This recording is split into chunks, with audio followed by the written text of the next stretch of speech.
So guys, very good evening.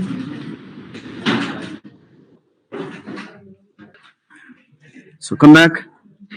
So as far as history is concerned, the first class, in the orientation class, I have introduced myself once again for new, beautiful, young and energetic, aspirants, and I strongly believe the future officers, let it be any service, right from group 1 services to UPSC, and right from group 1 services to we have so many services in state level. So once again, welcome back. So myself is Rasool, lecturer of history, studied MA in Pondicherry Central University, appeared for civil services. I couldn't make it, thereby I entered teaching fully. For the past a decade and a half, I've been teaching in various institutes for various competitive exams. It's all about your history, sir. Now, keeping aside history, sir, let us understand history, please. So we are going to learn history, as I was telling in the very first class, point of view, and not from traditional approaches, but from competitive point of view. We do teach in academics and we do teach in competitive exams. No doubt, content is same, but the way you look at history in competitive exams completely different that of academics. So we are here to understand history from competitive perceptions. So when it comes to in history, we have three components: ancient, medieval, and modern. So the first, let me introduce ancient, followed by medieval, followed by modern. So ancient Indian history, you call it, medieval Indian history, and modern Indian history. Once we understand what are the criterias or classifications based on which entire Indian history classified into three categories, that is ancient, medieval, and modern, then we'll discuss chapterization. What are the chapters we are going to discuss in subsequent classes based on our syllabus. Syllabus is important here. We're not here to do PhD in history or ancient, medieval, and modern. We are here to understand how the history got classified when it comes to competitive exams and even academics classification of history, and how we need to approach history. So as far as Indian history is concerned, you have three components: ancient, medieval, and modern, based on feudalism. Based on feudalism, entire histories, when I say histories, be it Indian history and throughout histories, you call US history, European history, entire history is broadly divided into three categories based on feudalism. Feud, it's an Latin term, the English version, land. Del is a Latin term, the English version, holder. Landholder, landlord. In Telugu, we call it Bhuswami. Right? We have different technical terms. Zagir, Dar, Zameen, Dar, landlord, Bhumi, Bhuswami kind of. So based on feudalism or landlord system, the entire history broadly divided into three categories: ancient, medieval, and modern. I'm talking about feudalism was a base for classification of history. It was in Middle Ages, feudalism born and brought up. That will be discussed as part of Gupta Empire, one of the important chapters of ancient Indian history. Based on feudalism, Indian history, not only Indian history, let me tell you, but also the histories of across the globe classified. Pre-feudal societies were called as ancient societies. When I say feudalism was a base, the institution called feudalism, born and brought up in medieval ages. So before feudalism, we used to call it as ancient societies or pre-feudal societies. Then how about medieval? Medieval is nothing but feudal societies, feudal institutions. Then how about modern? Post-feudal society. So what does that mean by post-feudal societies? By 18th century, feudalism got disappeared. That will be discussed. In simple, the span of feudalism 8th century to 18th century. For about 1000 years, feudal institutions dominated Indian society, Indian economy, Indian cultural institutions. In simple, all institutions were dominated by feudalism. For about 1000 years, 8th century to 18th century. So before 8th century, pre-feudal institutions are ancient history, we call them, and after 18th century, modern history. So whenever you come across three components, ancient, medieval and modern, if someone asks, okay, based on feudalism, history broadly divided into three categories. Now, with this background, we have one more classification.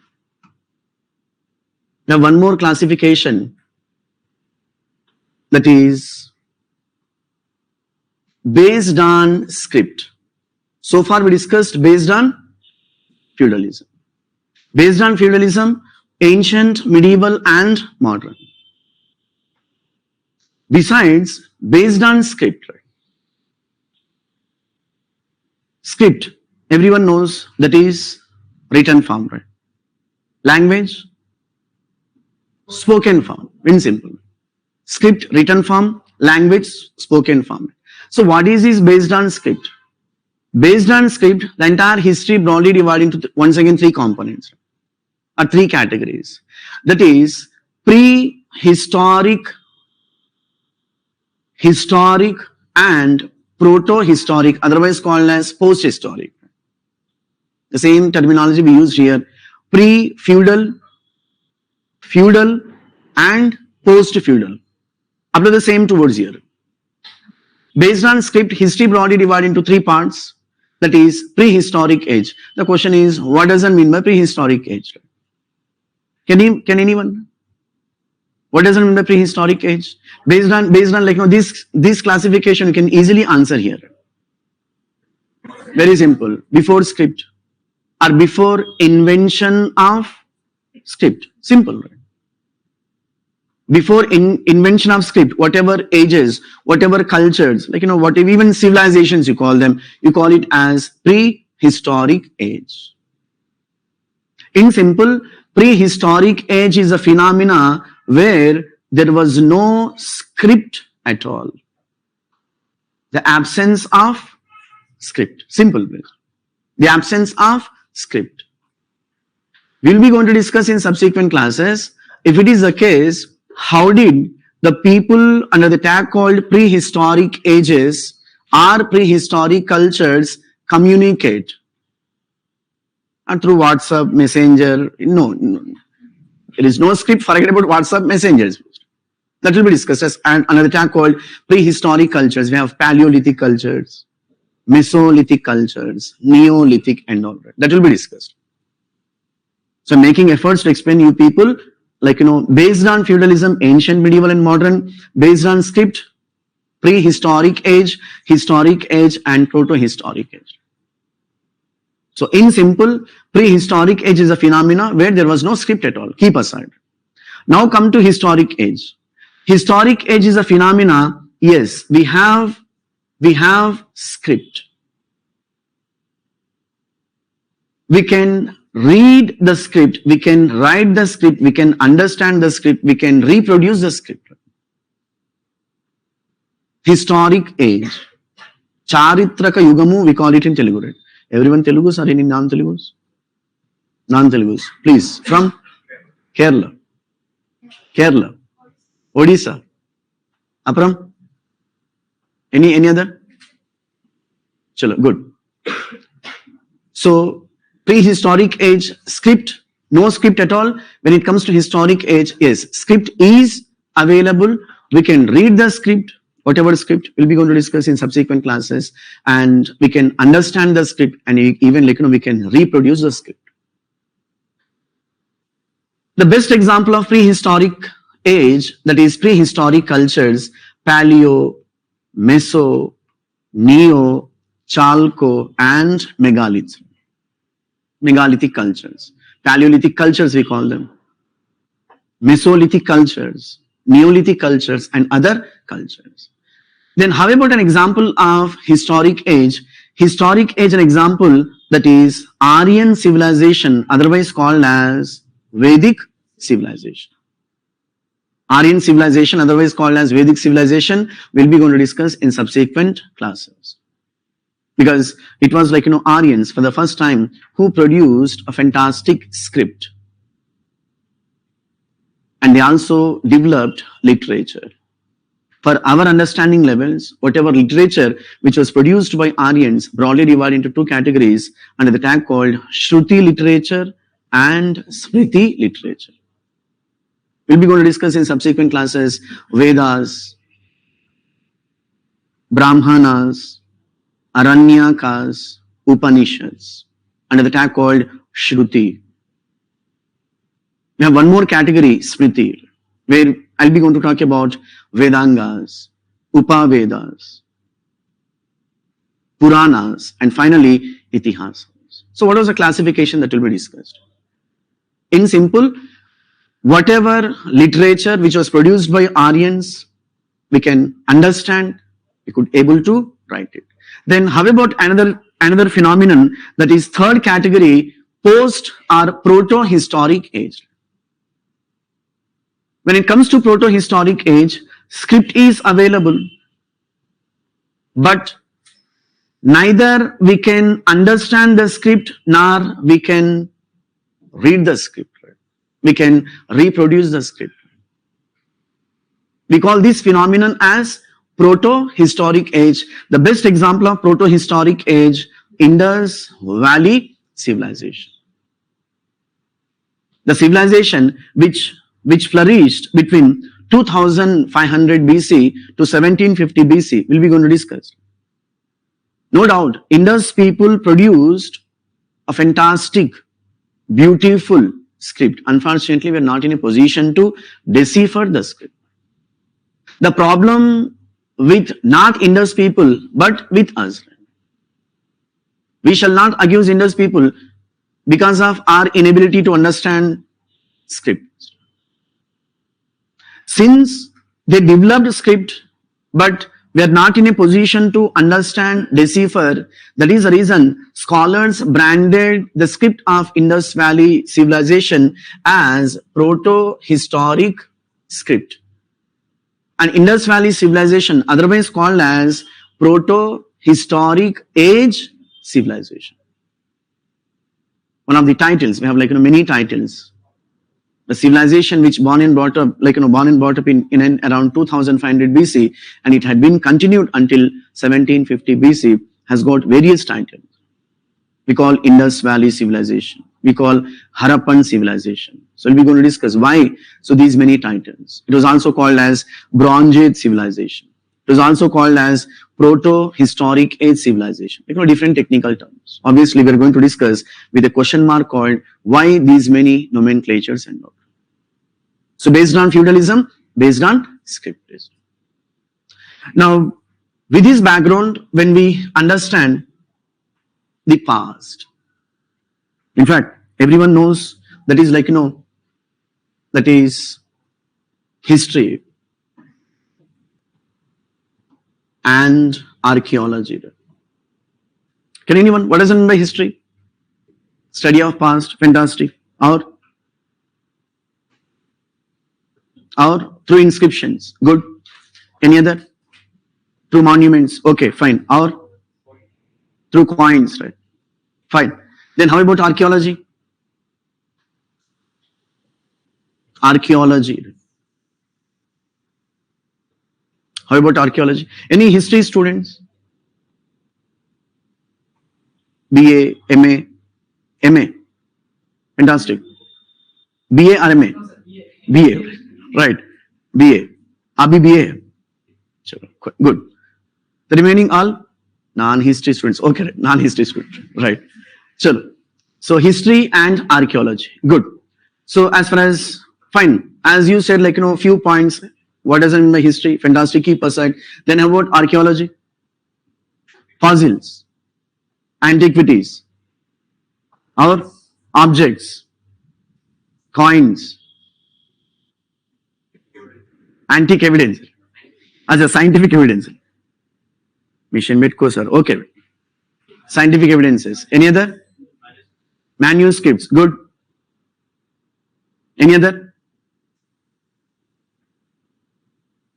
Good. Even online students, like constructions, buildings. You would article word than matter. Am article, sir? Article 19. You're quite aware of Article 19, right? Freedom of? పెద్ద పెద్ద పదాలు use చేస్తున్నారా? Right. అంటే UPSC కదా sir, అట్టే గట్టి ఉన్నట్టు. చలో, good. So the main motto of history and archaeology, no doubt, history studies the past and even archaeology also studies the past. ఏం సార్ ఒక బ్రాంచ్ సరిపోదా? 2 బ్రాంచ్లు కావాలా? Here, when I say history studies the past, archaeology also studies the past, we shall keep in mind their goal was same, but the means and methods adopt history and archaeology completely different. In what way history differs with archaeology? Very simple. History studies the past through literature. Try to understand, these are the basic concepts. When you get command over basic concepts, it doesn't take much time in getting command over subsequent topics. Because we are going to learn sources to understand past, sources to understand history. For our convenience, the sources broadly divide into 2 categories, that is literary sources and archaeological sources. So in order to understand what does it mean by literary sources, what does it mean by archaeological sources, keeping aside literary and archaeological, what does it mean by sources, first we shall get command over basic concepts. So I repeat, history studies the past through literature. And when I say literature, once again the credit goes to script based. It can be anything.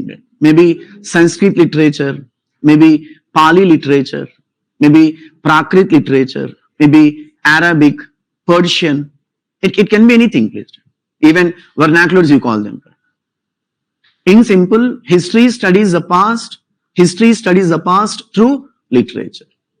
Then how about archaeology? Archaeology studies the past, as someone says, through material excavations. Try to understand. Material excavations. So what does it mean by material excavations? It can be anything that were excavated through archaeological discoveries. When I say material excavations, to make you understand, we have fossils, followed by inscriptions, followed by coins, followed by pottery. What not, please? I'm just giving 1 or 2 examples. It can be anything that were excavated from different angles. When I say history studies the past through literature, archaeology also studies the past through material excavations. You understand, in this way, for historian, library is a laboratory place where he sits or where she sits and reconstruct the past by going through some X source, X book, Y book, Z book.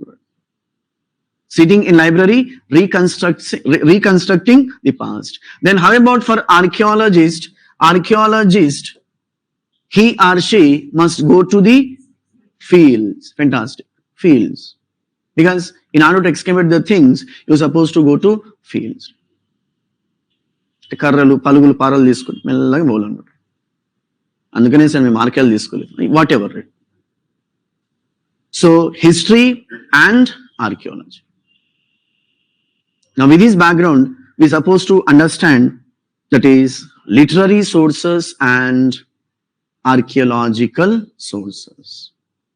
For our convenience, try to understand, for our convenience, sources broadly divided into 2 categories. It's purely for competitive point of view. And when you go through syllabus, as I was telling in the very first class, syllabus, previous year question papers, and reference books.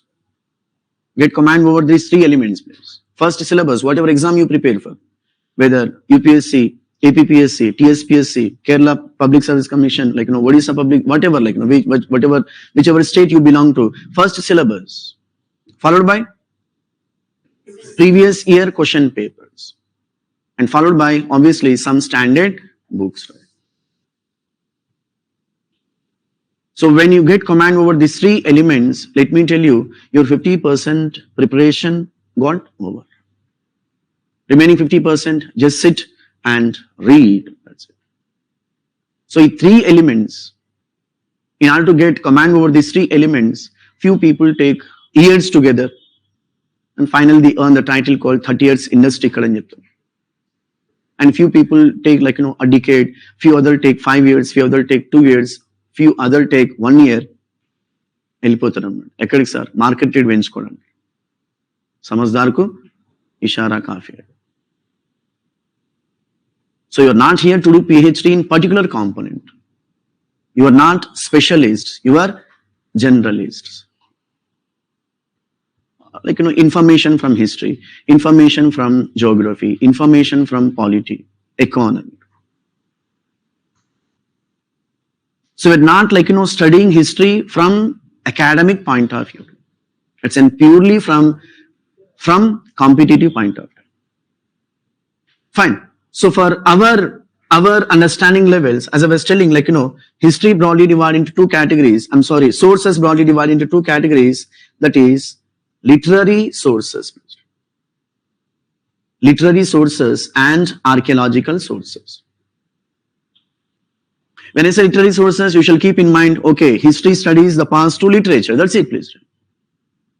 Literary sources and archaeological sources. So in the tag called literary sources, we have two elements, that is native literary sources. Native literary sources. When I say native literary sources, indigenous, right? Native. Besides native literary sources, we have foreign literary sources. Native literary, foreign literary. Under the tag called native literary sources, we have two elements, that is religious sources and secular sources. Now this skeleton is extremely important. So whenever you study particular, like, chapter, say for example, we'll be going to discuss Mauryan Empire. Same skeleton we are going to use. For example, we are going to discuss Guptan Empire, same. Delhi Sultanate, same. Mughal Sultanate, same. Marathas, same. Because for our convenience, an organized way of studying, we call it. I repeat, literary sources and archaeological sources. Literary sources further classified into two, that is native literary sources and foreign literary sources. Native versus foreign, right? Once again, native literary sources further classified into two, that is religious and secular. And obviously, we are not going to consider religious sources as base. Just we refer, because we are not studying history from religious point of view. History must be studied through objective way. Say for example, to make you understand, some event has come. Harsha Vardhana. I'm just giving an example, please. And try to understand native literary sources and foreign literary sources. The best example, Harsha Vardhana. We'll be going to discuss in subsequent classes. Harsha Vardhana, one of the prominent political personalities from post-Guptan age. The gentleman belonged to a dynasty called Pushya Bhuti dynasty. Raja Vamshamu, we call it in Telugu. Harsha Vardhana was taken to celestial heights by his own scholars. When I say scholars, we call them court historians, we call them. And fortunately or unfortunately, even today we found the same tradition. Some ex-political party has its own newspaper. Some Y political party has its own news channel, right? Court historians, newspapers, like respective televisions and all. Obviously, the court historians of Harshavardhana took him to great heights. Asar Topu, Turumu. Right? So it was like, Bana, we'll be going to discuss, and like, one more scholar, right? Both. So they branded Harshavardhana as a greatest ruler on the earth, kind of. So does that mean Harshavardhana was weak ruler? Does that mean Harshavardhana was like not efficient? It does not mean he was inefficient when we understand the contemporary sources of Harshavardhana. I'm not talking about like, the sources of Harshavardhana, but those sources which referred Harshavardhana. Especially, we have an inscription called Aihole inscription. Inscriptions are named after the places from where they discovered. Aihole or Aihole is one of the villages which comes in Bhagalkot district of Karnataka state. We have Allahabad inscription, different inscriptions. Right? If you discover like an inscription in Gandhinagar, we call it Gandhinagar inscription. And simple inscriptions are named after the places from where they discovered or found, you call it. So Allahabad inscription, Aihole inscription, which belonged to Pulakeshin II. Now this particular inscription, written by his own Senani by name Ravi Kirti, the inscription says, Aihole inscription says, Pulakeshin II defeated Harshavardhana on many occasions. So when we consider the native literary sources of Harshavardhana, we need to praise Harshavardhana.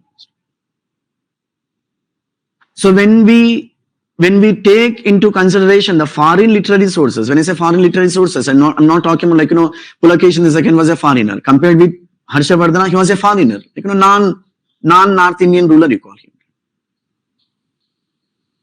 Just giving an example of, we must take events, contemporary events, and these events must be corroborated. Corroboration is an extremely important element in history. To make you understand, we have literary sources and archaeological sources. You got one source to understand particular event. Now, in order to cross-check this particular event, you shall refer archaeological sources. We call this process as corroboration. Cross-check. Be it Harshavardhana, be it Samudragupta, be it Mauryan Ashoka, be it Akbar, be it Alauddin Khilji, modern Ranveer Saab, right? Whatever, like, political personalities and whatever administrative institutions, social institutions, economic and even cultural institutions. Fine. So repeat once again. For our understanding levels, sources broadly divided into two categories, literary sources and archaeological sources. Literary sources further classified into two, native literary sources and foreign literary sources. Native literary sources further classified into two, religious sources and secular sources. Then when it comes to religious sources, obviously, once again for our understanding levels, we have Hindu religious sources. Hindu religious sources, otherwise called as Brahmanical sources, otherwise called as Sanskrit sources, all are same place. Hindu religious sources, oblique Brahmanical sources, oblique Sanskrit sources. Besides, we have Buddhist sources. Buddhist sources. Buddhist sources, oblique Pali sources. Pali sources. So why Buddhist sources were called as Pali sources? Very simple. Buddhist texts were written in Pali language. Why Hindu sources otherwise called as Sanskrit? Because Hindu sources are Brahmanical sources which were written in Sanskrit language. So maximum Hindu religious sources obviously written by Brahmins. Like the intellectual community will be going to discuss caste system and all. So Hindu religious sources, otherwise called as Brahmanical sources, otherwise called as Sanskrit, Buddhist sources, otherwise called as Pali, Jain sources, otherwise called as Prakrit. Jain sources, Prakrit. Then, so these are the classification placed. Then how about second component of like native literary sources? We have secular sources based. What does it mean by secular? Non-religion, in simple word. Can we call India as a secular country? Sure. Pakka. This statement been only throughout history. Throughout history session, this statement been only. Madhyala question barthen. So repeat the question. Can we call India as a secular country? Gatti cheppandi. Fine. Ittane undandi. Fine. Chalo. Now, when they say secular, like it's a non-religious. Very simple. Non-religious. We have n number of secular sources. And obviously, we shall emphasize our secular sources than religious sources. Religious sources like what is what kind of, right?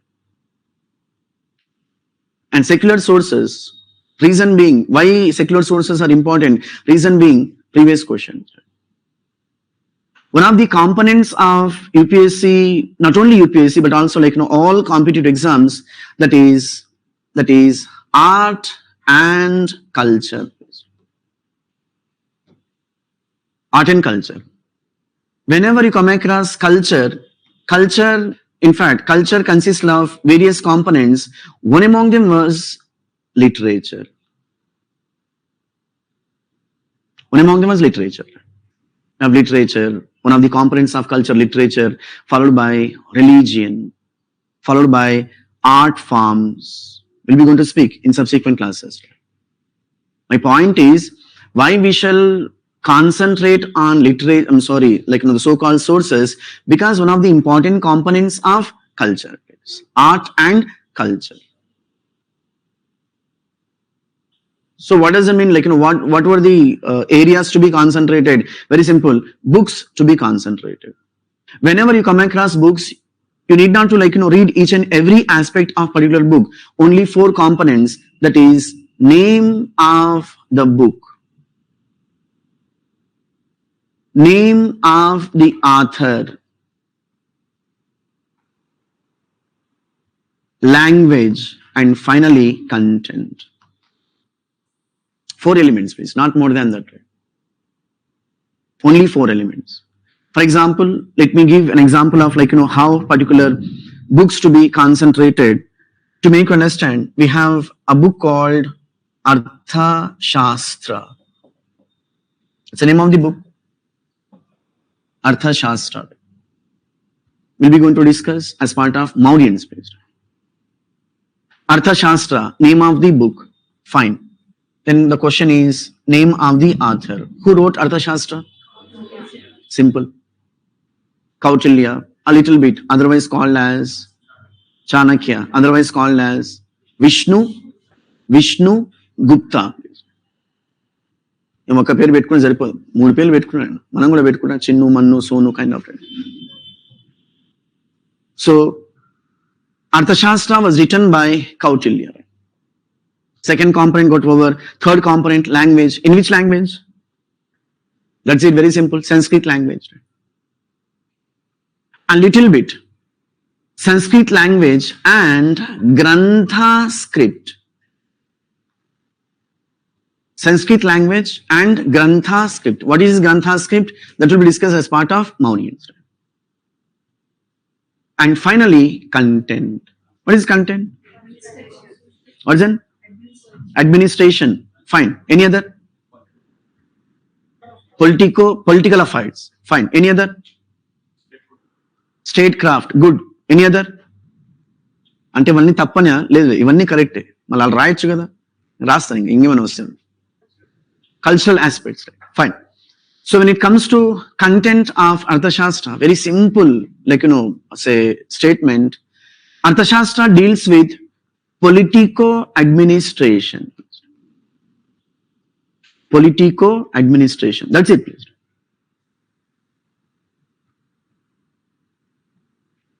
So Akshay Kumar and others says political and secular. Fine. Politico-administration. I'm talking about the content of Arthashastra. It deals with politico-administration. And it's quite interesting to know politico-administration of whom, right? It's quite interesting to know Arthashastra, neither Arthashastra nor its author Chanakya referred names of Mauryans, nor he referred the names of Nandas. So the very veracity of Arthashastra questions, that is another story, keep aside. In simple, Arthashastra deals with politico-administration, various aspects of what kind of strategies a ruler must be followed. Saptanga theory. It went on this. So my point is, whenever you come across sources, you shall keep in mind only 4 elements, not more than that, please. Only 4. So name of the book, name of the author, content, and language. And we have n number of secular texts that will be discussed. Literary sources, native literary, foreign literary, native literary sources, religious and secular. Then how about foreign literary sources? So as far as foreign literary sources are concerned, fine. So native literary sources and foreign literary sources.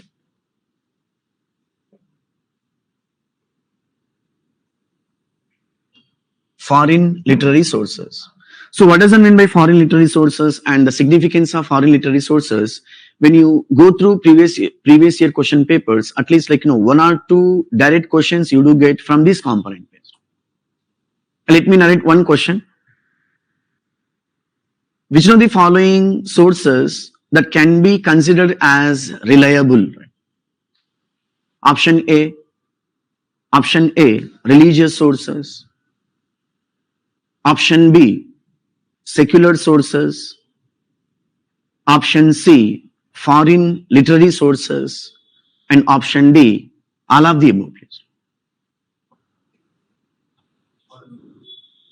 The right answer is foreign literary sources. If someone asks, why the hell you are emphasizing this much on foreign literary sources? What is there in foreign literary sources? In the first instance, the foreigners, the question is, why did foreigners come? For so many reasons. For so many reasons. Maybe for trade. A few paid a visit to Hindustan as part of traveling. Right? And few paid Hindustan to visit the sacred places which are associated with the respective, that is Buddhism, you call it. Because India is a land of many religions. Right? One among them was Buddhism. One among them was Jainism. We'll be going to discuss in subsequent classes.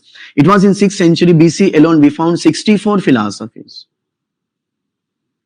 Out of 64 philosophies, we found half a dozen philosophies emerged as prominent religions. One among them was Buddhism, Jainism, Ajivika religion, Charvaka religion. We have a list of religions. Right? For a period of time, all these religions had spread to other parts of the globe. The best example, Buddhism. And history taught us, not only history, even our respect to religions taught us, you shall visit your sacred places. When I say your sacred places, the sacred places which are associated with respective religions. Right? For example, take Islam. Mecca and Medina. Why Mecca and Medina considered Muslims as sacred? Which one? Which one is birthplace of Prophet Muhammad? Yes, Mecca is. Even online students also says, Mecca is a birthplace of Prophet Muhammad. When it comes to Medina, When it comes to Medina, death place.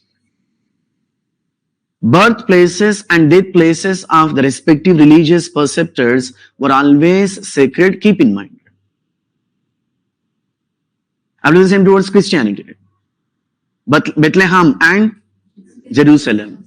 Bethlehem is a place where Jesus was born, and Bethlehem is a place where he was crucified. Crucifixion we call it. So Jesus ku silva vesharu antam telugulo. Birthplace and death place. After the same towards Buddhism, Siddhartha Gautama, popularly called as Gautama Buddha. The birthplace of Siddhartha Gautama and the death place of Gautama Buddha. After the same towards Jainism, we have Parshvanath, Vardhaman Mahavir. After the same towards Sikhism, Zoroastrianism, whatnot. Then how about Hinduism? For Hindus, each and every place is sacred. Reason being 3.3 crore gods and goddesses. If I say Yadadri, someone say, Srisailam marchipayanu ani cheptanu. Guso, Tirupati edu bolani cheptaru. మొత్తం ఇక్కడేనా north ఇండియన్లో ఏం లేవా అని ఇంకొక ఆయన చెప్తాడు. మన మిత్రులు కేరళ మిత్రులు మనకు అది చెప్తారు అన్నమాట, శబరిమల అని చెప్తారు. Because each and every place is sacred place. In Hyderabad లో we have many sacred places. If I say Birla temple సమ్మన్ చిలుకూరు బాలాజీ ఏం మర్చిపోయినాం అని చెప్తాను. ఇంకొక ఆయన సంగీ టెంపుల్ అని చెప్తాడు. ఇక్కడ ముందు వరుసలో కూర్చున్న అమ్మలక్కలేమో కొత్తపేట అని చెప్తారు. కొత్తపేటలో ఏం టెంపుల్ ఉందని కొంతమంది ఆలోచిస్తున్నారు అన్నమాట. ప్రసాదం బాగా పెడతారని కొంతమంది ఇంకొక ఆలోచిస్తున్నారు. It's a famous temple in Kothapeta, Ashtalakshmi temple. మాకు తెలుసులేదు సార్, ప్రసాదం బాగా పెడతాం. ఎవరు క్యాలిక్యులేషన్స్ అలాగనమాట. The point is sacred places. So here, in order to visit the sacred places, many Buddhists rushed towards India. So few came to India in order to have commercial relations like trade and commerce. Few came to India as a travelers. Few came to India as a envoys, ambassadors, you call them Rajduts. Rayabari antam telugu. And few came to India in order to visit the respective places. And obviously, they left valuable information for us. And one more element which we found, the fantastic element which we found among the foreign literary sources never concentrated on political stuff placed. No doubt, one or two points they might have written, they might have recorded. Unlike native literary sources, when we understand native literary sources, they kept on praising rulers. Masar topu, Masar kintamandi bharyalu unnaru, Masaru. So our master, conquered these many territories. He fought these many battles. He was Lord on the earth. Chala pedda pedda padalu use chesaru. War of 100 battles. He created, he constructed these many temples. He constructed, these many mosques. It's an eulogizing, we call it, praising. Inka Telugulo mudi bhajana batch kind of. Say for example, Sakshi newspaper. Anyone from Andhra Pradesh? Sakshi newspaper. Jagananna is nothing but Sakshi. Sakshi is nothing but Jagananna. ఒక చిన్న mistake Jagananna అమ్మో. The most benevolent government on the earth, Jaganna's government. I'm talking about the statements from the Sakshi newspaper. And need not to tell you about Namaste Telangana for TRS party. Unfortunately, and Telugudesam cheptaru, okay, adi kuda cheptanu. Eenadu newspaper. Yes, right. Andhra Jyoti, right. Right. I'm just giving an example regional newspaper. And even we have at central level, right. Unfortunately, we started calling them as newspapers. We supposed to call them as pamphlets. What do you get in pamphlet? A piece of information, publicity kind of. Some next temple lo prasadam పెడుతున్నా వెళ్ళి తినండి kind of. Obviously with Google location and all that. Keeping aside. So my point is, in native literary sources, we found all sorts of praising other. When it comes to foreign literary sources, we found less about political stuff, more about socio-economic and cultural aspects, which are extremely important for competitive exams, especially Union Public Service Commission. That is the reason we shall spend much time on foreign literary sources. So repeat, foreign literary sources concentrated much on social aspects, economic institutions and cultural events. Let me pose a general question. Obviously, in order to answer this question, you need not to have great degree in social sciences, especially in history. Right? Why did foreign travelers or foreign scholars, keep aside travelers spiritual agents and all that? Why did foreign scholars concentrate much on these elements? What could be the reason?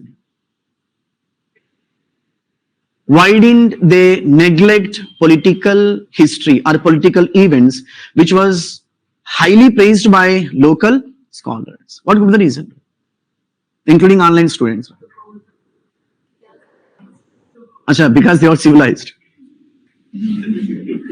అంటే మనం నాకు తెలుసులే sir కానీ for trade అచ్చా for trade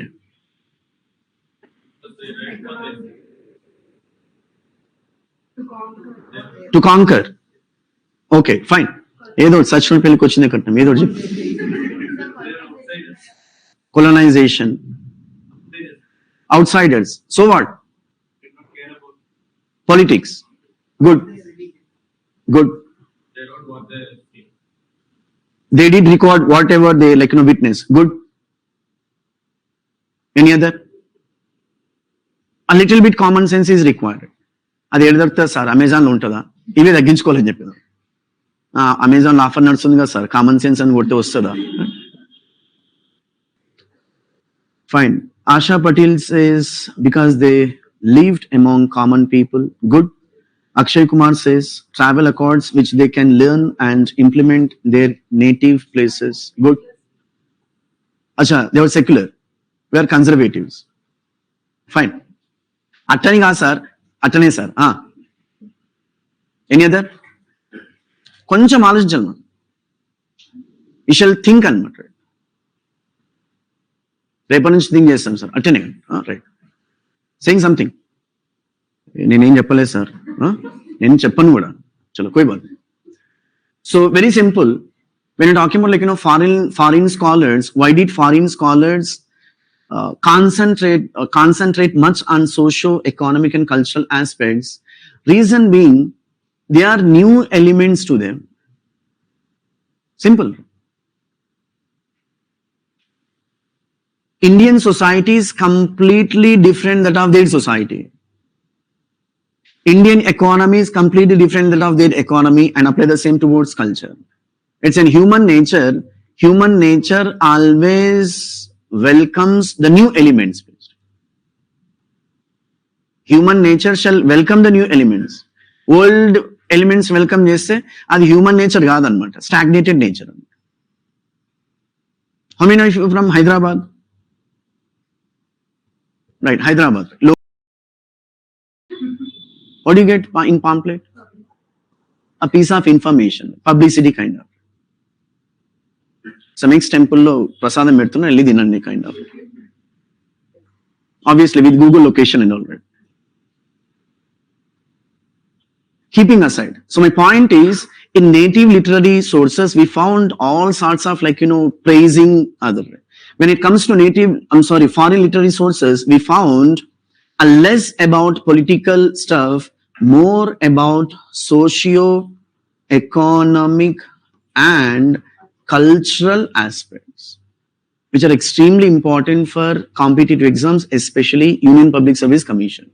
That is the reason we shall spend much time on foreign literary sources. So repeat, foreign literary sources concentrated much on social aspects, economic institutions and cultural events. Let me pose a general question. Obviously, in order to answer this question, you need not to have great degree in social sciences, especially in history. Right?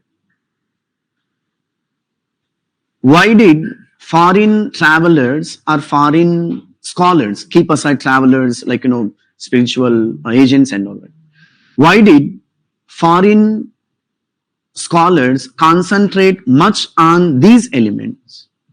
What could be the reason?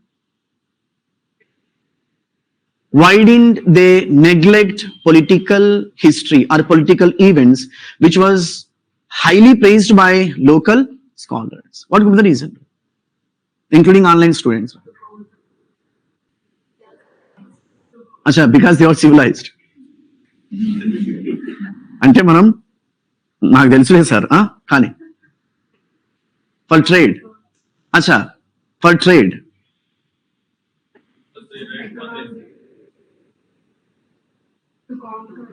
To conquer okay fine ఏదో సచిన పెళ్ళికి వచ్చిందే కట్నం ఏదో చెప్పి colonization, outsiders. So what? Politics. Good. Good. They did record whatever they witness. Good. Any other? A little bit common sense is required. అది ఏడు దొరుకుతుంది sir అమెజాన్లో ఉంటుందా ఇవే తగ్గించుకోవాలని చెప్పేదా అమెజాన్లో ఆఫర్ నడుస్తుంది కదా సార్ కామన్ సెన్స్ అని కొడితే వస్తుందా Fine. Asha Patil says because they lived among common people. Good. Akshay Kumar says travel accords which they can learn and implement their native places. Good. Acha, they were secular. We are conservatives. Fine. Attani ga sir. Attane sir. Any other? Koncham ఆలోచించాలి. You shall think అనమాట. రేపటి నుంచి think చేస్తాం sir అట్టనే right saying something నేనేం చెప్పలేదు sir నేను చెప్పను కూడా చలో కోయి బాత్ so very simple when you're talking about foreign scholars, why did foreign scholars concentrate much on socio-economic and cultural aspects? Reason being, they are new elements to them. Simple. Indian society is completely different that of their society. Indian economy is completely different that of their economy and apply the same towards culture. It's in human nature. Human nature always welcomes the new elements. Human nature shall welcome the new elements. Old elements welcome cheste adi human nature kaadannamata, stagnated nature. How many of you from Hyderabad? Right, Hyderabad, local people, right? So you are quite aware of biryani and all, right? Right. If you've been to Delhi for some XYZ work, even if you order biryani in Delhi, being a Hyderabadi, you shall go for new cuisine of Delhi, please. హైదరాబాద్లో బిర్యానీ తింటివి, ఢిల్లీలో బిర్యానీ తింటివి, కేరళలో కూడా బిర్యానీ తింటివి. అంటే ఏం తినాలి sir? Local ఏదైతే ఉందో దాన్ని తినాలన్నాడు. That's a human nature please. We shall acquire the things. So the point is, foreign scholars who hail from different countries, you call China, you call Central Asia, you call Persia, you call many European countries, the same political system. What is the same political system? That is monarchical form of government. Ada Raja, Ida Raja, Ra Raja.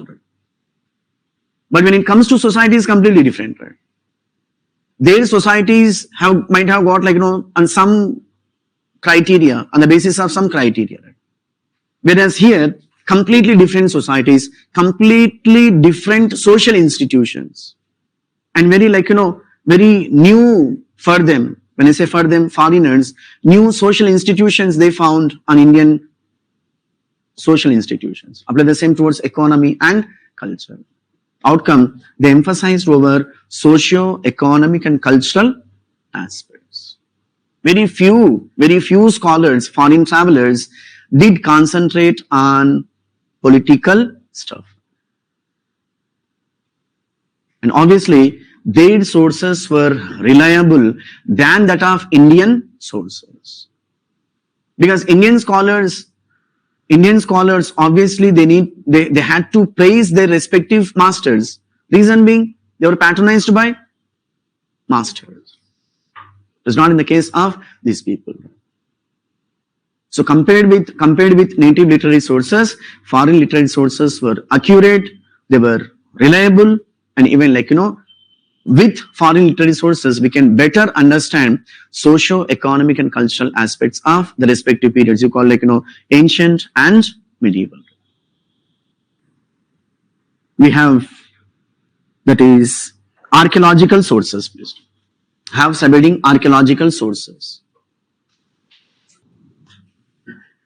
As far as archaeological sources are concerned, so broadly divided into three categories. That is, epigraphical sources. So once again, for our understanding levels, archaeological sources broadly divided into three categories. How we follow the strategies for literary sources, native literary and foreign literary sources. Native literary sources, that is so religious and secular. And when it comes to archaeological, epigraphical sources. Epigraphy, that is, can anyone, what does it mean by epigraphy? Study of inscriptions, please. Epigraphy, study of inscriptions. As I was telling, how inscriptions are named after. Inscriptions are named after the places from where they discovered, as simple as it is. So what does it mean by inscription? Inscription is nothing but script, please. Script. Script, what kind of script? Script which is being engraved on hard surface. That can be called as inscription. So what does it mean by hard surface? Which means maybe a stone, maybe a rock, cave, pillar made of metals, whatever metal you call them. In simple, a script which is being engraved on hard surface, that is being called as inscription. Shasanamu we call it in Telugu. Inscription. Right.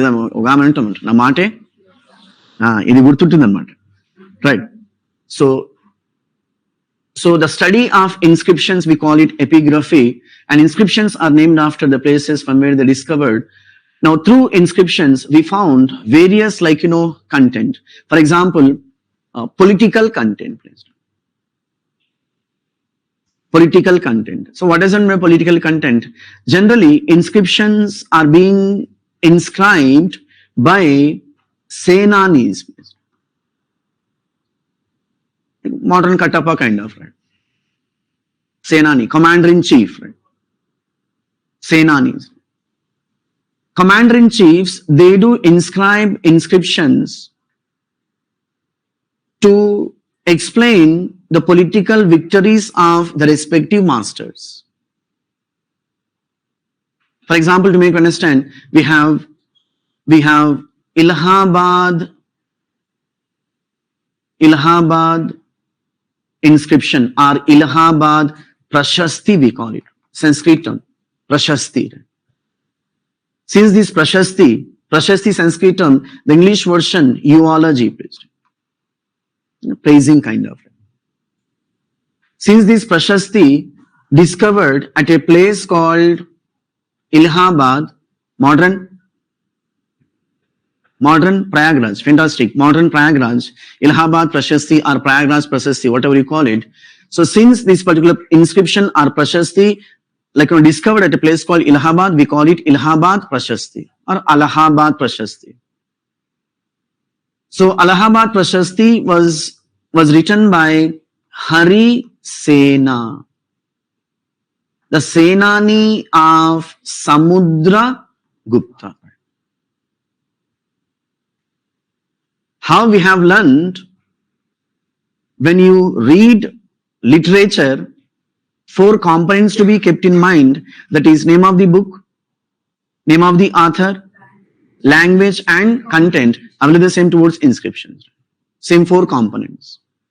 Name of the inscription, Allahabad inscription. Name of the author, Hari Sena. Name of the language, Sanskrit. And content, that is political victories of Samudra Gupta. You can ask the question, do we get only political records or political recordings or political achievements from inscriptions? I'm just giving one of the components of inscriptions.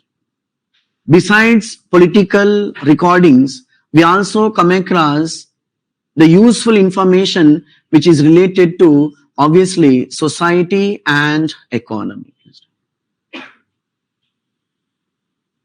Political content, eulogy we call it, or Sanskrit Prashasti. Right? Prashasti. And second component of inscriptions, that is Dana Shasana. Right, understand? Dana Shasana. Danam, giving to someone. And what is this Dana Shasana? The English version of Dana Shasana, you call it land charters. Giving lands to some X institutions, giving lands to some Y community, right? And making is, I am so and so the ruler donated these many acres of lands to these people. I so and so ruler belong to this kingdom, this dynasty, donated these many acres to temples, these many acres to mosques, these many acres to madrasas, these many acres to ghatikas. Ghatikas are nothing but the educational institutions of Hindus. Madrasas are nothing but the educational institutions of Muslims.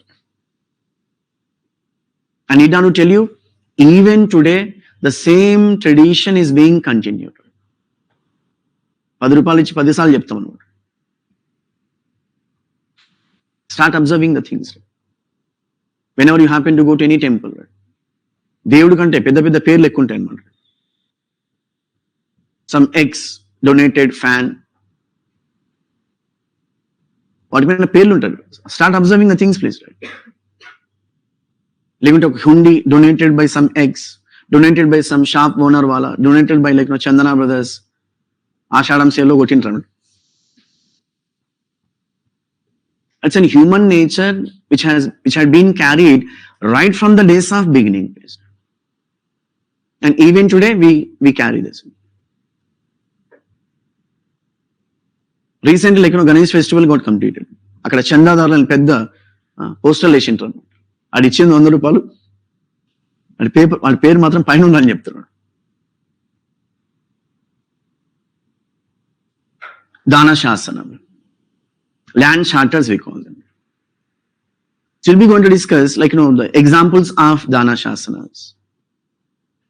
Donating lands to the temples, donating lands to the say religious institutions became a kind of ritual, became a kind of tradition. Dana Shasanas we call them.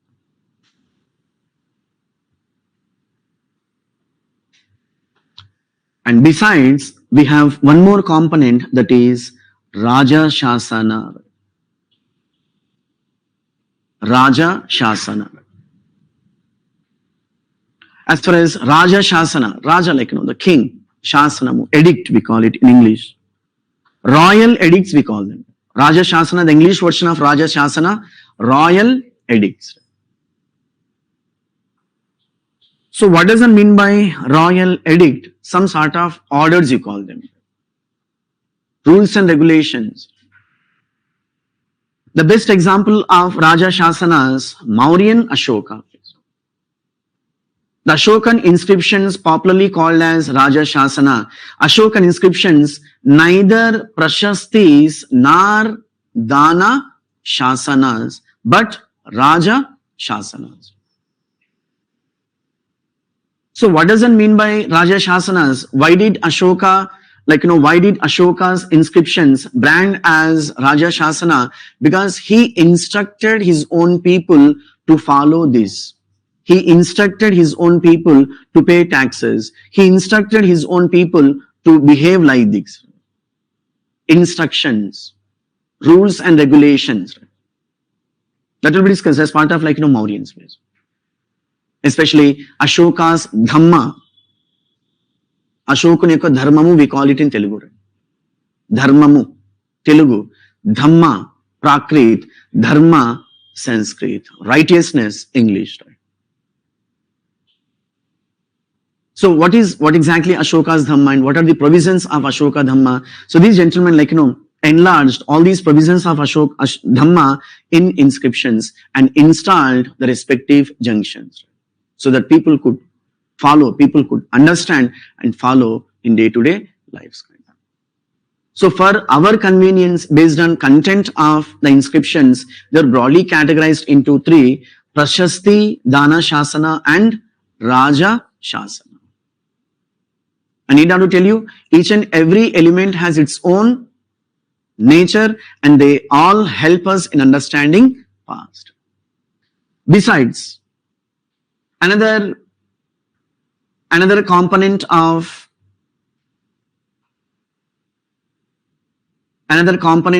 archaeological sources, that is numismatical source based. So what does it mean by numismatical? Numismatics, you call them. Study of coins.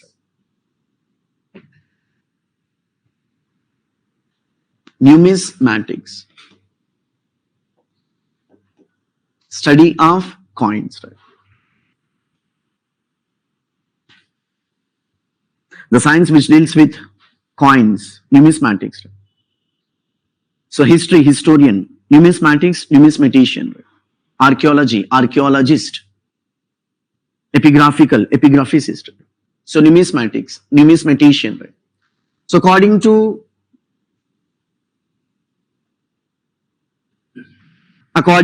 numismaticians, every coin has got two sides. Even according to us, every coin has got two sides. But the coin కొంచెం వంకర పోయినట్టుంది, కొంచెం adjust చేసుకోండి.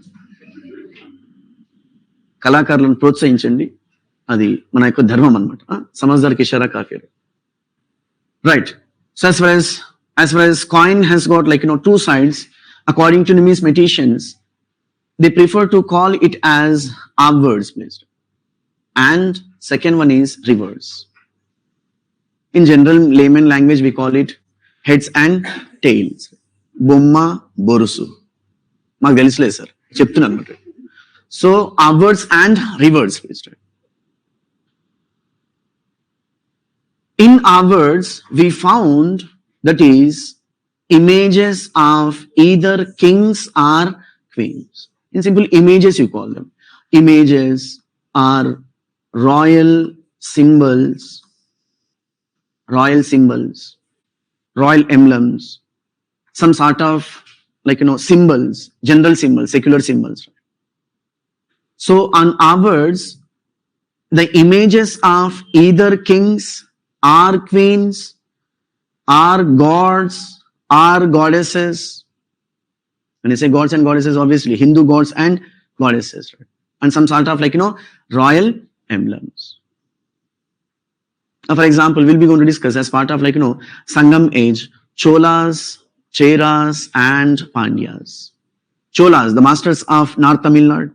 Pandyas, the masters of southern Tamil Nadu. When it comes to Cheras, the masters of Malabar coast. Right? Royal emblems. Right? Royal emblem of Cholas, that is tiger, which we found on upwards. royal emblem of Cheras, bow and arrow, which we found on ours. My point is, on ours we found some sort of images, symbols. Right? Then how about rivers? Very simple, titles. As I was telling in the previous sessions, one has to have observation when it comes to competitive exams. Even whenever you had, everyone has got coin, like coin, try to observe it. What is an arbors and what is on rivers kind of. We call this process as double die struck coins. That will be discussed as part of post-modern age. What exactly double die struck coins and who introduced this particular tradition and how the tradition further continued and all right. So as of now, for our convenience, every coin has got two sides, ours and rivers. On ours, we found images, on rivers, we found titles. So by looking at the images of king or queens, their habits, their other elements, by looking at the gods, the images of gods and goddesses, we can easily understand particular dynasty patronized some X religion. And within religion, we have sects, right? For example, take Hinduism, we have two broader sects. Can anyone? Two broader sects. Can anyone? Shaivism and Vaishnavism. So for example, Guptan coins, we'll be going to discuss in subsequent classes. On Guptan coins, we found the image of, on ours I'm talking about, the image of Varaha. The symbol of Varaha. Right? Now Varaha is a symbol of which sect of Hindu religion? Very simple, Vaishnavism.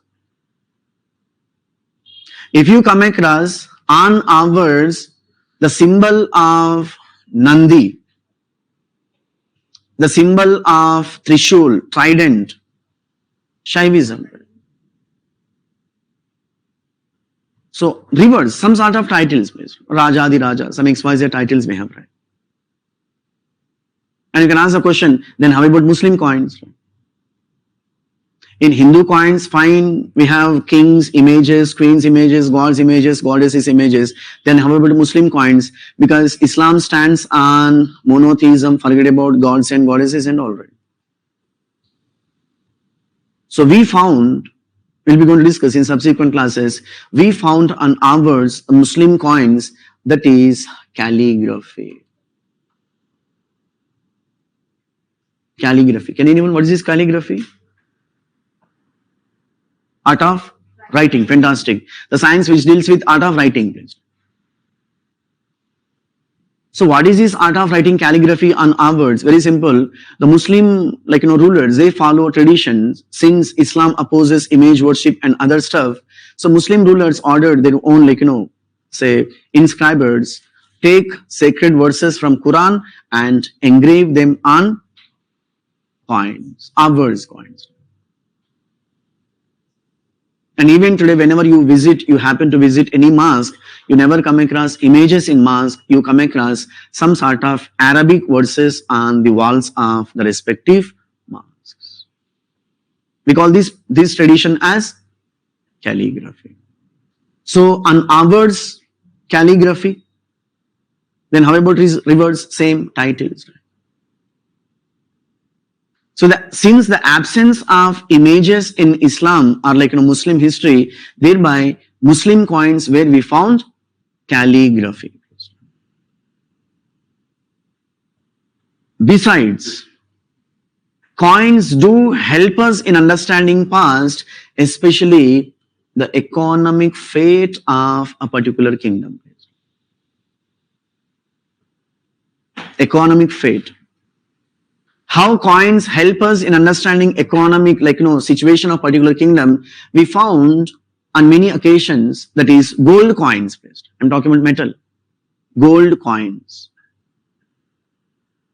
Followed by silver coins. Followed by copper coins. Followed by potheen coins. Lead coins, whatnot. By looking at the coins, the metal of the coins, we can easily gaze the fate of particular dynasty or particular kingdom or particular empire. Say for example, in a kingdom called, say, Cholas you call them, just let me give an example of Cholas, where we found maximum gold coins. It does not mean we didn't find silver, copper and other coins. I'm talking about maximum gold coins. What does it indicate? Which indicates prosperous economy. This is important. So gold coins, gold metal, gold coins indicate prosperous economy. Then how about silver coins? Silver coins indicate healthy economy. Silver coin, silver metal, healthy economy. Then how about copper? Obviously, bad economy, decline economy. Copper coin, bad economy. Copper bad ante, forget about potin and lead, please. Copper economy kind of.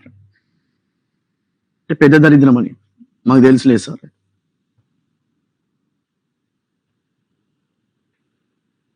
So we'll be going to refer as part of Shatavahanas, one of the dynasties which ruled over Deccan, especially Telugu-speaking territories. The later Shatavahanas, especially after the death of Balai Babu, like the Balai was actually ఆయన కాదండి, గౌతమిపుత్ర శాతకర్ణి. అట్లా చెప్పు sir, Telugu industry చల్లగా ఉండాలి. So after the death of Gautamiputra Shatakarni, the economy of Shatavahanas got declined.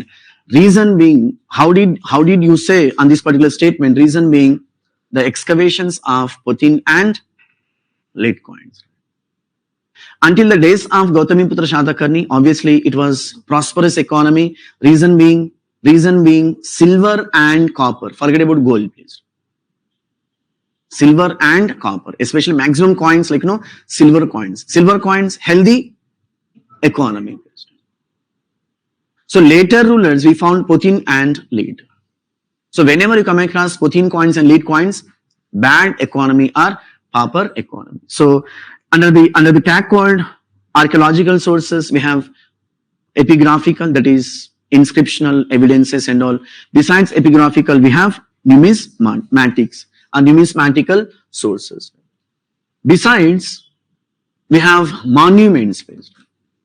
The third I'm talking about. Monuments.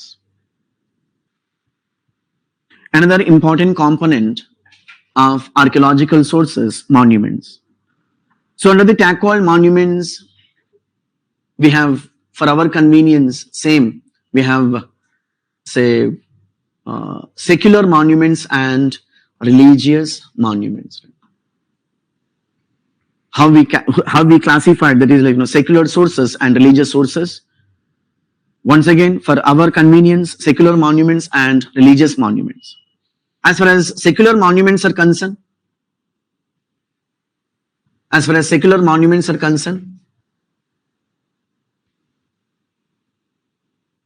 we have forts, palaces,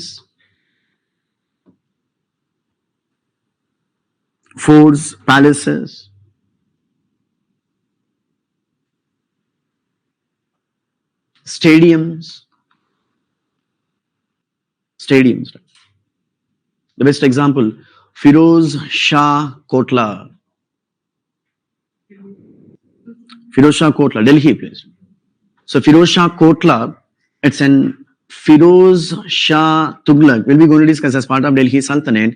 Firoz Shah Tughlaq, one of the rulers of Tughlaq dynasty, ruled over Delhi Sultanate. Delhi Sultanate was ruled by 5 important dynasties: Slave dynasty, Khilji dynasty, Tughlaq dynasty, to which the gentleman belonged to Firoz Shah Tughlaq, followed by Sayyid dynasty, and finally Lodi dynasty. So one of the rulers of Tughlaq dynasty, by name Firoz Shah Tughlaq, this gentleman built a massive, what do we call, say, palace called Kotla. Kotla is a Persian term, the English version, a giant palace based. And obviously with so much space. And little later, when I say little later, it was used by Mughals and followed by English East India Company, English government and all, and government of India converted it into stadium. Firoz Shah Kotla Stadium, right? Secular monuments, right? So we have Red Fort, you call it, forts, Red Fort, Errakota, right? We have two Red Forts that will be discussed as part of Mughal Empire.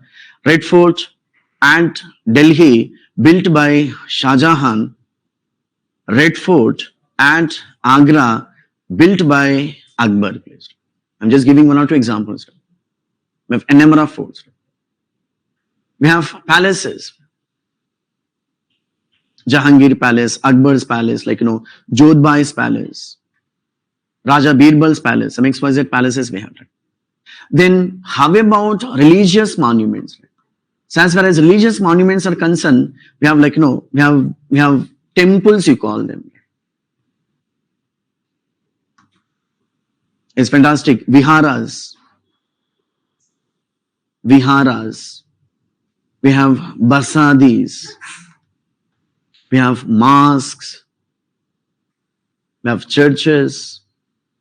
We have synagogues. Whatnot. So these are all the technical terms. Right? As far as temples, that is Hindus. Viharas. Can anyone?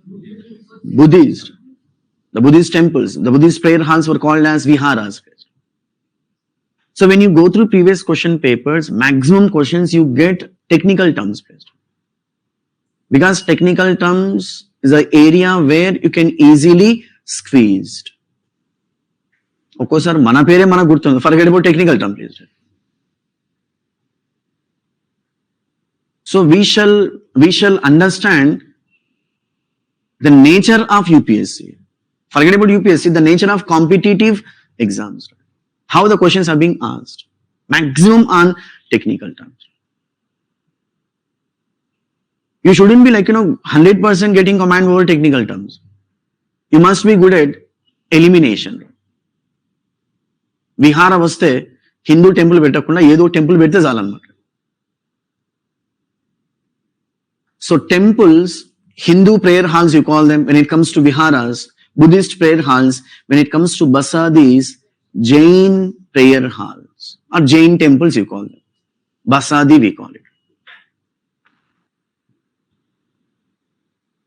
Say for example, in Telangana state we have Kolanupak Basadi place. Kolanupaka near Aler, Yadadri Bhongir. Kolanupak or Kolanupaka we call it. The significance of Kolanupaka Basadi belonged to 23rd Tirthankar of Jainism. By name Parshvanatha. Parshvanatha. We'll be going to discuss Jainism. We have totally 24 Tirthankars or Jain teachers you call them. We have Rishabhnath, Neminatha, and when it comes to 23rd, Parshvanatha, when it comes to 24th, Vardhamana Mahavira. So 23rd Tirthankar by name Parshvanath, to whom Shatavahanas built a basadi and dedicated for the gentleman. We call it Parshvanath Basadi. The significance of this particular basadi which was developed, which was built by Shatavahanas, even today the basadi is being existed. Basadi, it's a Jain temple.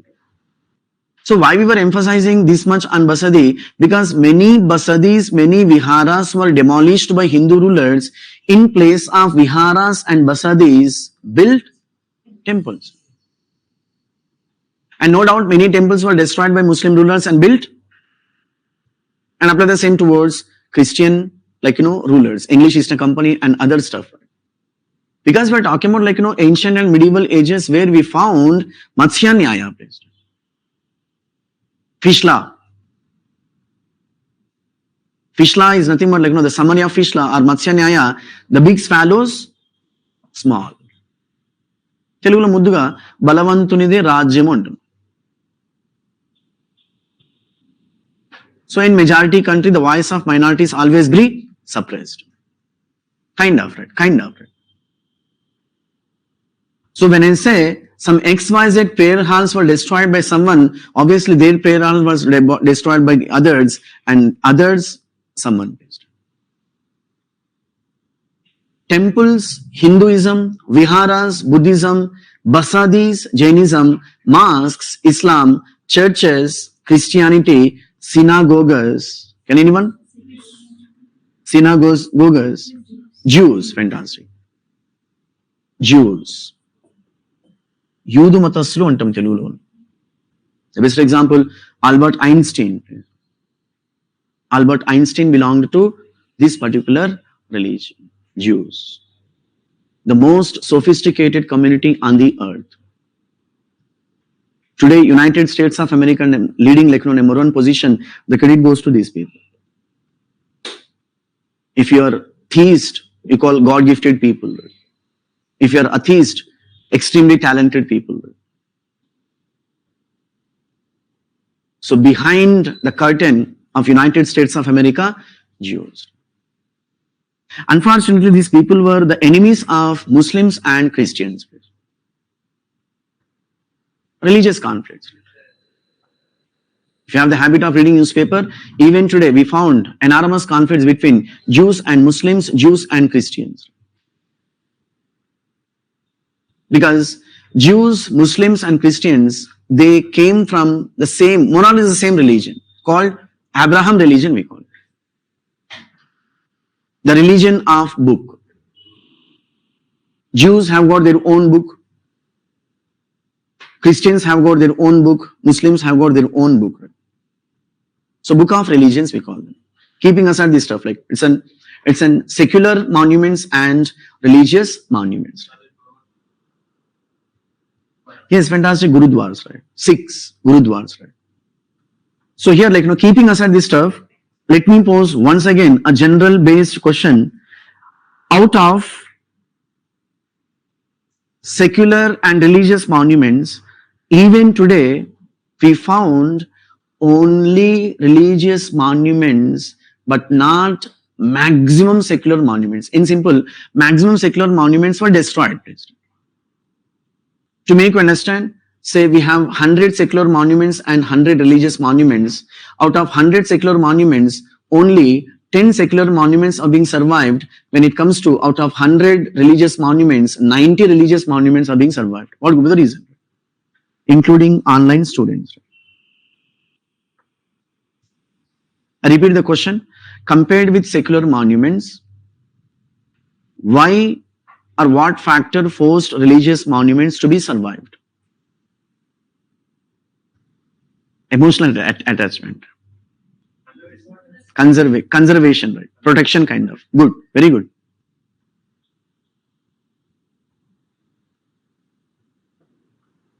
Saying something. Kingdoms. Okay. A little bit common sense, right?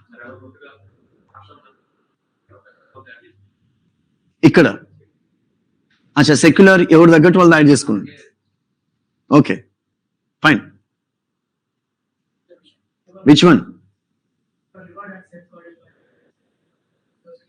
చెప్పినాను, very good. So they were regarded as sacred monuments. Revered as sacred monuments. That's what, like sacred, pavitramu kind of. Fine, good. So Pranay and others says royal patronage by eminent kings. Good. Royal patronage by eminent kings. Like these monuments. Any other wild guess?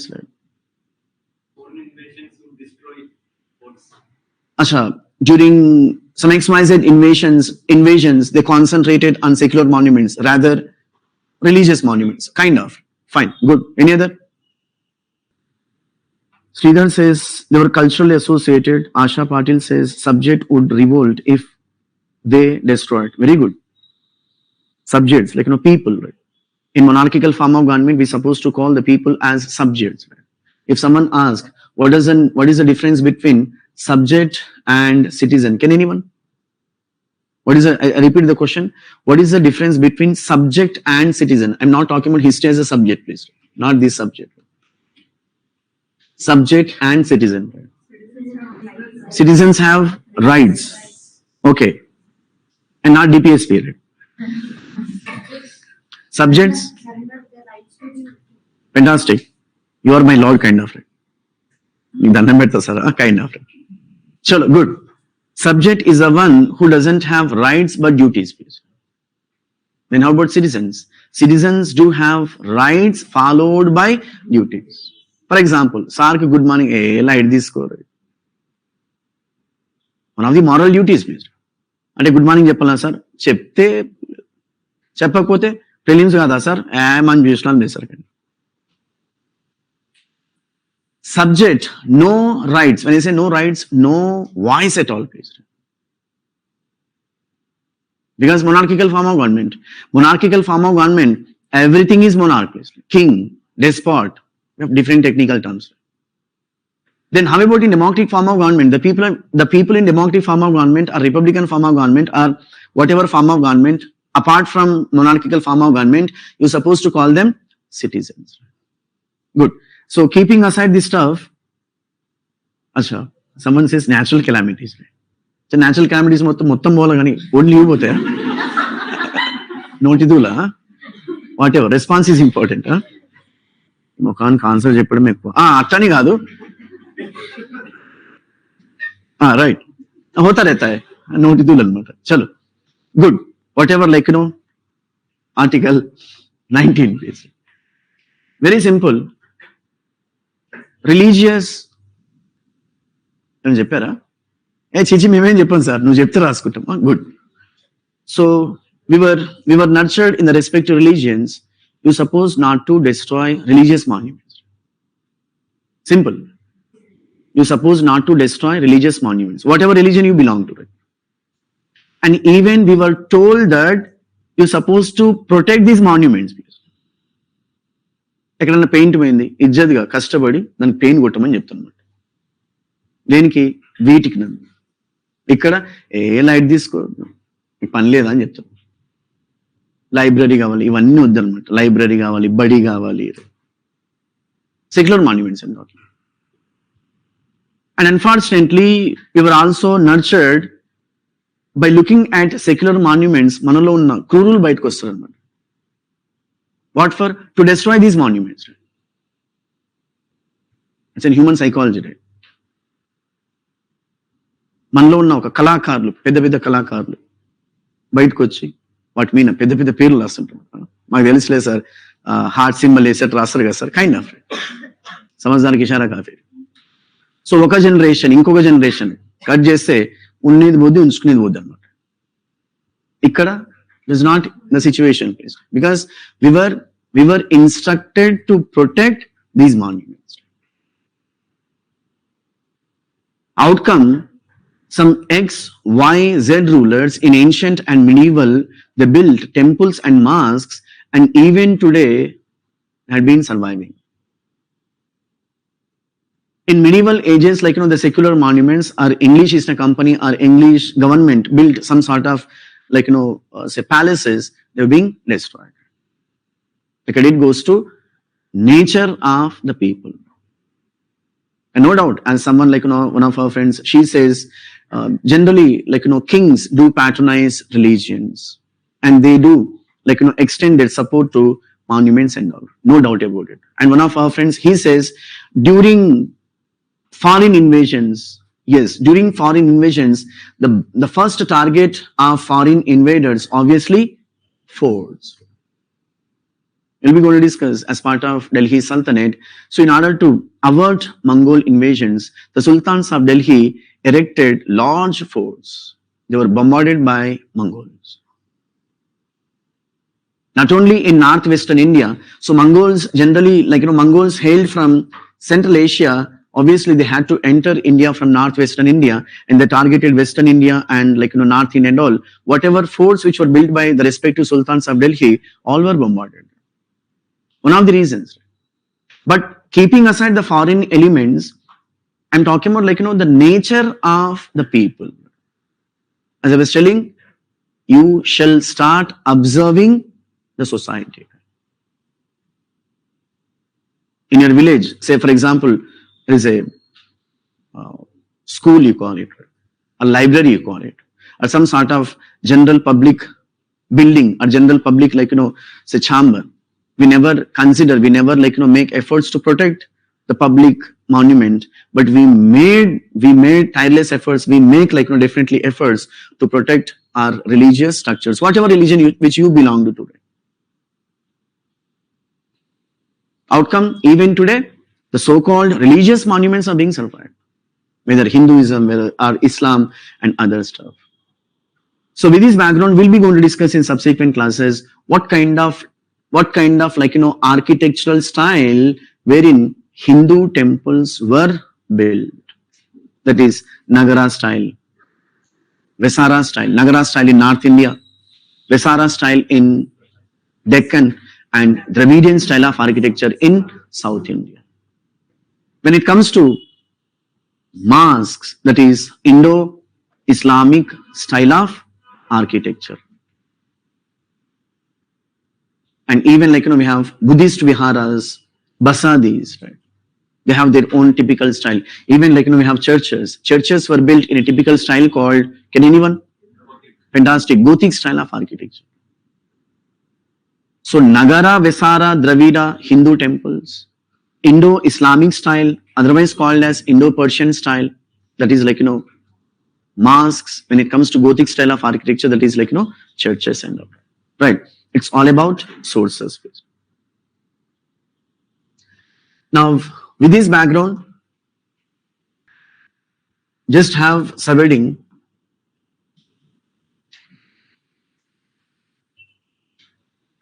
secular literature, please. Secular literature or secular sources. Very few facts which are related to secular sources. To begin with, Arthashastra, please. Arthashastra. Same as we discussed, like, whenever you come across literature, sources, 4 components to be concentrated: name of the book, name of the author, language and content. So as far as Arthashastra is concerned, obviously it was written by Kautilya.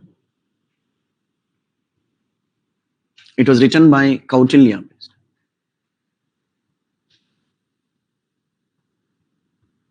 In Sanskrit language,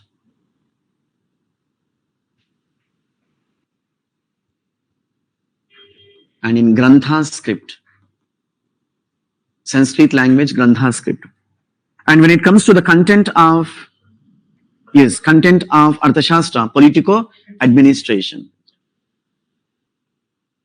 One more, Mudra Rakshasa. Mudra Rakshasa. It's the name of the book, please. Name of the book, Mudra Rakshasa. So can anyone who authored Mudra Rakshasa? Vishaka Datta, please. Vishaka Datta. Mudra Rakshasa, Vishaka Datta, right? Obviously in Sanskrit language, right? So when we understand the content of Mudra Rakshasa, how Chandragupta Maurya became the ruler of Mauryan dynasty. So just have one line, please. How Chandragupta Maurya became the ruler of Mauryan dynasty. So what is this Mauryan dynasty? That will be discussed in subsequent classes.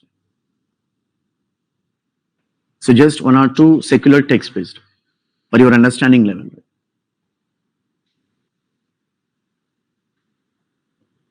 So unimportant, just to have an idea, like the book says, there is a ruler by name Dana Nanda, one of the rulers of Nanda dynasty. In fact, last ruler you call him. Dhanananda was a Shudra. I'm talking about according to Mudra Rakshasa. Magadhan Empire ruled by various dynasties. To begin with, we have like, Haryanka dynasty, Shishu Naga dynasty, Nanda dynasty, Mauryan dynasty, Shunga dynasty, Kanva dynasty. Now the patent questions of all competitive exams, right from UPSC to Group 4, please. Arrange them into chronological order, kind of. Right? That will be discussed once we enter into pre-Mauryan age, right? So the book says one of the rulers of Nanda dynasty by name Dhanananda was a Shudra, arrogant. Obviously, hero lepalante villain ni chala bhayankaranగా చూయించాలన్నమాట. Right from the days of Mudra Rakshasa, Kalidasa to even Rajamouli. So the moment you project villain so cruel, then we get attracted towards hero. Hero మంచి పనులు చేస్తున్నాడు, villain కూడా మంచి పనులు చేస్తాడు, అర్థం కాదన్నమాట. So villain ని చాలా భయంకరంగా ప్రొజెక్ట్ చేయాలన్నమాట. So he was an arrogant, Dhanananda was an arrogant, and he tortured some XYZ people, he tortured Brahmins, obviously. So now the Brahmin prime ministers by name Kautilya, the book says Kautilya was insulted by Dhanananda. So what is the response of Kautilya? Kautilya, having felt humiliated, he came out from Nanda dynasty and he took a oath called, I would destroy Nanda dynasty. Generally, పెద్ద dialogue చెప్పి బయటకు వచ్చాడు. So dialogue అయితే చెప్పాడు, ఎవరు దొరకట్లేదు అనమాట. So finally, Kautilya met a boy named Chandragupta Maurya. CGM, Chandragupta Maurya. How SRK stands for Shah Rukh Khan, CGM stands for Chandragupta Maurya. So it was Kautilya, the Brahmin prime minister, gave all sorts of art of trainings to Chandragupta Maurya. With the help of Chandragupta Maurya, Kautilya succeeded in destroying Nanda dynasty. In simple, Chandragupta Maurya assassinated Dhanananda and established a new dynasty on Magadhan Empire, that is Mauryan Empire. So Nanda dynasty was replaced by Mauryan dynasty. So this particular episode which we got from a book which is written by Vishaka Datta. Now one more element out of interest, unimportant for competitive exams but important for academics and all, we have two types of sources. One is first hand sources and second hand sources. First literary sources and secondary literary sources. So what does it mean by first hand sources? First hand sources are nothing but the person who was associated with that particular event. Looking at the event, writing the event. We call it first hand information. Then how about second hand information? Having recorded by someone after so many years, Vishaka Datta. Reason being, Chandragupta Maurya lived in 4th century BC, whereas Vishaka Datta lived in 5th century AD. Second hand information we call it. We'll be going to discuss in subsequent classes, that is Megasthenes Indica, first hand information. Because Megasthenes, one of the foreign travelers, the Greek ambassador to the court of Chandragupta Maurya, stayed in the court of Chandragupta Maurya, recorded some XYZ events. We call it as a first hand information, first hand source. When it comes to these are the second hand sources. And one more fact, that is Abhignana Shakuntalam. Abhignana Shakuntalam. So as far as Abhignana Shakuntala is concerned, which was written by Kalidasa, you call it. Kalidasa. So Abhignana Shakuntala is the name of the book. Author Kalidasa in Sanskrit language, please. Abhignana Shakuntalam or Abhignana Shakuntala. So basically it's a love story, please. The love story between Shakuntala and Dushyanta. It's a traditional love story kind of. Shakuntala and Dushyanta. So how we shall understand the elements are the recordings from love stories. When I say from love stories, we are supposed to understand in this way, we do get social and cultural institutions of particular age. Love story ante hero rich, heroine, ఇది కాదనమాట. Telugu love stories. Hero ఎక్దమ్ rich ఉంటాడు అనమాట, లేదంటే heroine ఎక్దమ్ rich ఉంటుంది అనమాట, ఈయన cycle దొక్కుతుంటాడు. Final గా వాళ్ళిద్దరు పెళ్లి చేసుకోవాలి, అప్పుడే మన ఆత్మ శాంతిస్తుంది, లేకపోతే అక్కడిక్కడ జరుగుతుంది అనమాట. So my point is, whenever you come across these books, we supposed to understand the socio and cultural elements of the respective stories. So Abhignana Shakuntalam, we have Malavika Agnimitram. I'll be going to speak in subsequent classes. Once again, love story between Malavika and Agnimitra. Vikramorvashiyam, once again love story. Love story is an unique subject, universal subject. Right from the days of these people to modern. కొత్త director పేర్లు చెప్పండి. కబీర్ ఖాను, సల్మాన్ ఖాను, ఆ ఖాన్ కాదనమాట, young and energetic Gautham Menon, Sanjay Leela Bhansali అంటే పద్మావతి కదా sir, okay ఏదో సచివుని పెళ్లికి వచ్చింది కట్టం కానీ. So point is love. So my point is, whenever you come across these books, we supposed to understand the socio and cultural elements of the respective stories. So Abhignana Shakuntalam, we have Malavika Agnimitram. I'll be going to speak in subsequent classes. Once again, love story between Malavika and Agnimitra. Vikramorvashiyam, once again love story. Love story is an unique subject, universal subject. Right from the days of these people to modern. కొత్త director పేర్లు చెప్పండి. కబీర్ ఖాను, సల్మాన్ ఖాను, ఆ ఖాన్ కాదనమాట, young and energetic Gautham Menon, Sanjay Leela Bhansali అంటే పద్మావతి కదా sir, okay ఏదో సచివుని పెళ్లికి వచ్చింది కట్టం కానీ. So point is, love stories are unique, never ending subjects. The moment you come across love stories, for example, as I was telling, Vikram Urvashiyam, right? The love story between Vikram and Urvashi, Vikram Urvashiyam. So taking the elements, concentrating on social institutions and cultural institutions. So that's the significance of secular sources. Fine. So with this, have subheading that is eras.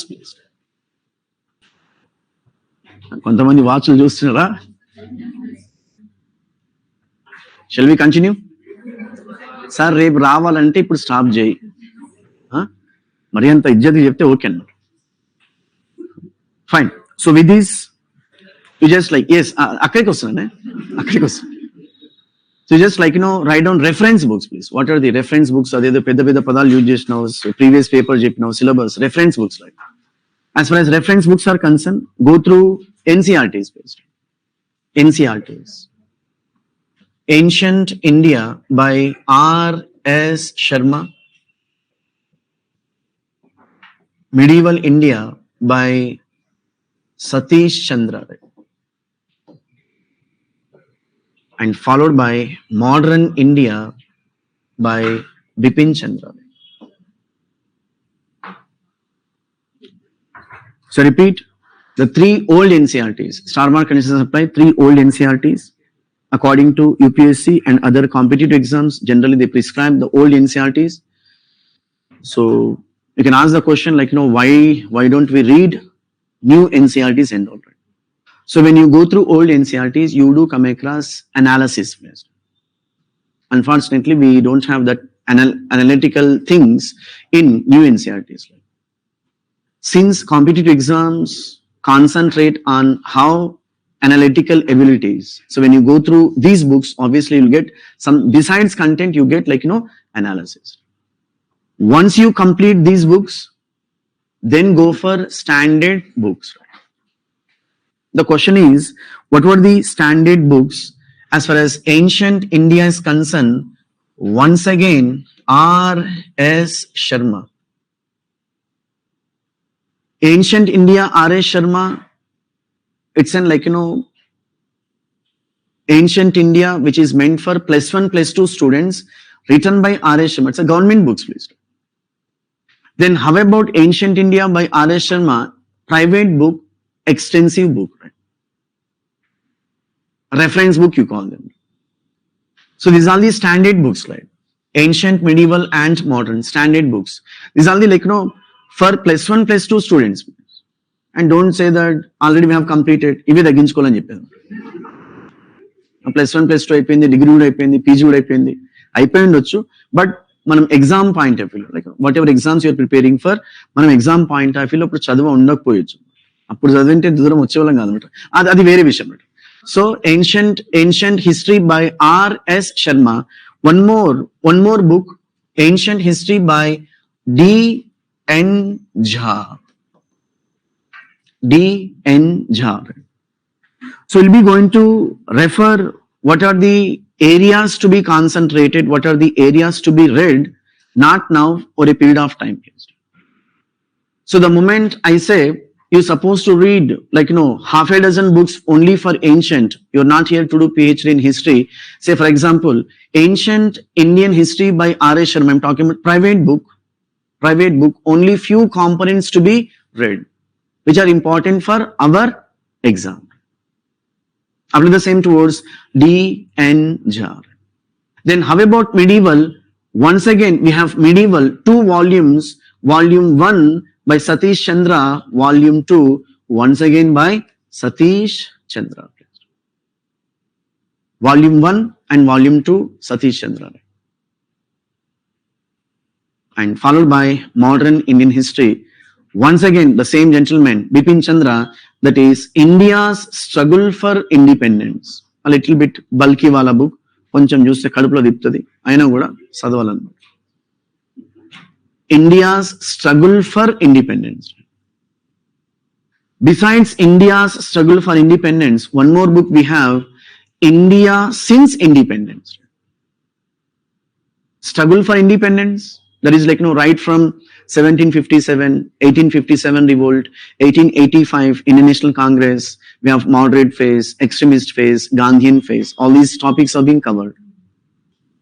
The second book written by the same gentleman, with co-authors, India since independence. So after independence, we have integration of princely states, we have Nam, we have Panchashil, and other elements. Enough. Even if you want to read, even you can go for India after Gandhi. It's one of the good books, you call it, right? India after Gandhi. What is the name of the gentleman writer? Fantastic. Ramachandra Guha, please. R.C. Guha we call it.